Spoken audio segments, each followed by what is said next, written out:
안녕하세요. 야에로 아트입니다. 오늘 계곡 풍경 마지막 과정을 보시겠습니다. 자, 시작하겠습니다.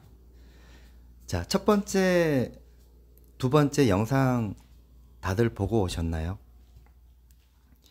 보통 첫 번째 과정을 보시고 두 번째는 건너뛰고 마지막 과정을 보시면서 진행하시는 분들이 계시더라고요. 그거는 조금 무리수가 있다고 봅니다. 두 번째 과정은 마지막 단계를 하기 위해서 밑에 받쳐주는 중간 역할을 하기 때문에 그래야지 마지막에 정리할 때 표현하기가 쉽게 접근할 수가 있게 되는 거죠.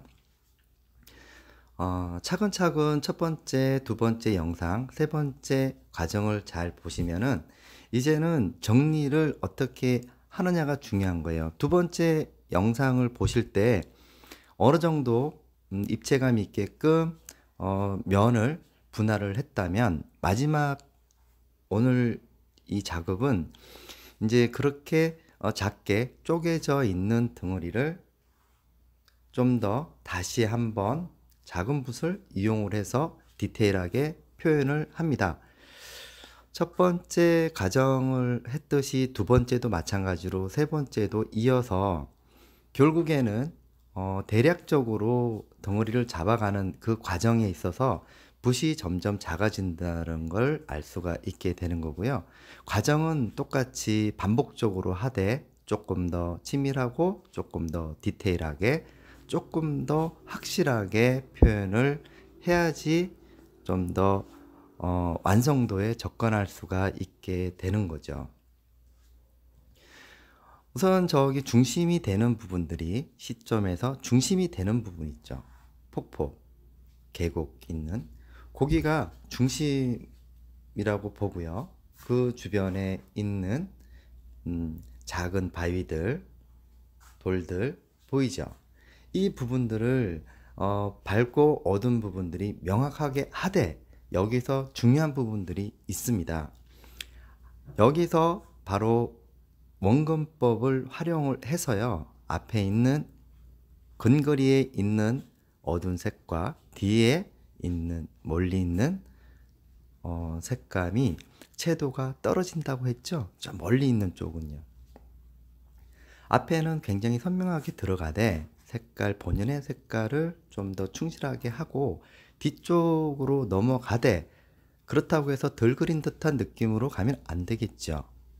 따라서 뒤쪽에서 표현을 하되 앞에 있는 어두움의 색감과 선명도는 뒤쪽으로 가면서 약간 채도를 떨어뜨리게 해서 표현은 다 하되 색상만 조금 떨어뜨린다고 보시면 됩니다.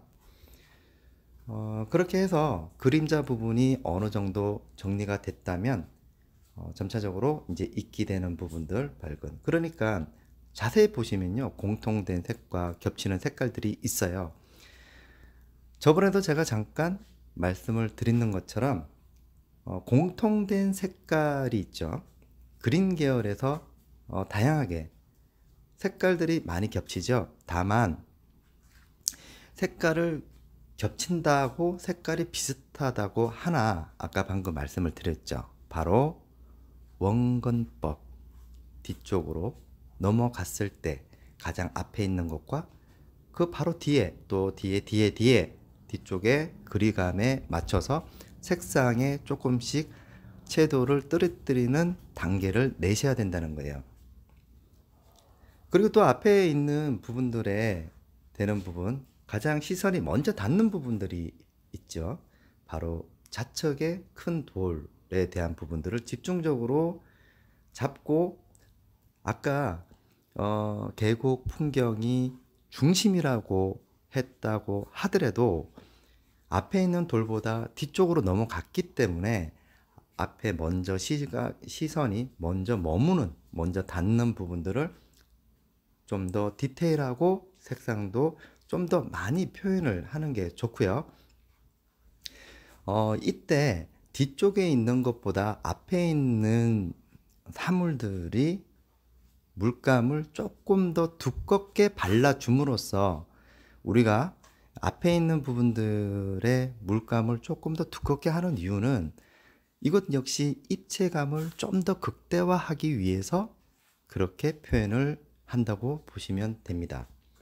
그래서 원본도 내면서 뒤쪽으로 내려가면서 색상을 조금 터치를 덜 주면서 또 물감을 좀 더 뒤쪽으로 넘어가면서 얇게 표현을 해주고요. 터치만 살짝 주고 앞에 있는 부분들은 조금 두껍게 하면서 표현해 주는 게 좋고요. 물 그림이라든지 이런 것도 물에 비치는 거는 밑에 물의 파장 때문에 저기 보면은 파도란다. 이 그 계곡이 물살에 의해서 밀리기 때문에 그렇게 밀려오는 파장으로 인해서 물의 흐름에 비치는 현상이 좀 달라지고 있고요.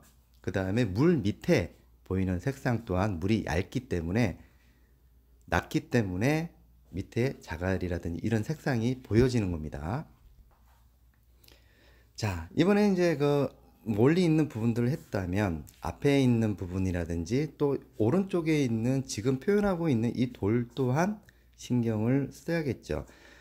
여기서 좀 더 완성도에 근접하게 할 수 있는 방법은 앞에 있는 돌과 바로 뒤에 있는 풍경 있죠. 이 부분을 좀 명확하게 해줄 필요가 있어요. 그림은 어떤 그림들은 다 이렇게 잘 그리다 보면은 뭔가 흐릿하고 뭔가 힘이 없고 뭔가 선명도가 떨어지는 것들을 보는데요. 그거는 이 선명도라고 하는 것은 분명함에 대한 관계에 대한 정리를 확실하게 해주는 게 중요한 거예요. 멀리 있는 거는 어차피 뒤로 멀리 있으니까 서로가 겹치면서 연결이 자연스럽게 뒤로 공기 흐름을 만들어주면 되는데 앞에 있는 부분들은 확실하게 단정을 지어줘야 되는 거예요. 관계의 정리를 분명하게 해줘야 되는 거예요. 여기서 어떻게 보면 바위와 그 다음에 돌과 그 돌 뒤에 그리고 돌 옆에 있는 그림자 부분으로 확실하게 단정 지을 수가 있게 되는 거죠. 관계 정리가 분명하게 해주면서 그림이 또렷하게 보이면은 아무래도 시각적으로 더 완성도가 높고 더 선명하고 또 그림에 대한 집중도가 더 높아질 수가 있는 방법 중에 하나가 되겠습니다. 자, 물살의 흐름을 아까 잠깐 말씀을 드렸잖아요. 계곡의 높이와 물의 양에 따라서 계곡에 내려오는 이 폭포의 양에 따라서 밀리는 파장, 이 파장에 따라서 붓질이 흐름에 따라서 말 그대로 파장의 방향대로 붓질을 해주면 오히려 더 자연스럽게 되는 거죠. 여기서 앞으로 오면서 아까 제가 얘기했죠. 조금 물감을 좀 두껍게 해서 입체감을 만들어주는, 여기서 우리가 두껍게 올린다라고 해가지고 물감을 많이 만진다는 게 아니에요. 처음에 할 때 물감의 양의 기름을 조금 더 자제하면은 두텁게 올라갈 수가 있게 되는 거예요. 덕지덕지 올리는 게 아니에요. 두껍게 그게 맞춰서 색상을 조금 더 임팩트 기법으로 해서 두껍게 올려줄 때 이거는 우리가 그 직접 보여지는 것보다 나중에 완성이 됐을 때 조명을 쐈을 때 있죠. 그때 약간의 명암과 양감이 그 표면에 유화의 질감이 입체감을 더 극대화시킬 수 있는 부분 여지를 만들어주기 위해서 애시당초에 그렇게 만들어질 수가 있게 되는 거예요. 자, 이제는 이제 그 바위에 같은 색상이 만들어졌다면 이제 바위에 이제 밝은 부분에 최종적으로 아주 날렵하게 끝부분에 처리를 해줘야 되는데요. 그 부분 조금 신경 써주는 게 좋습니다.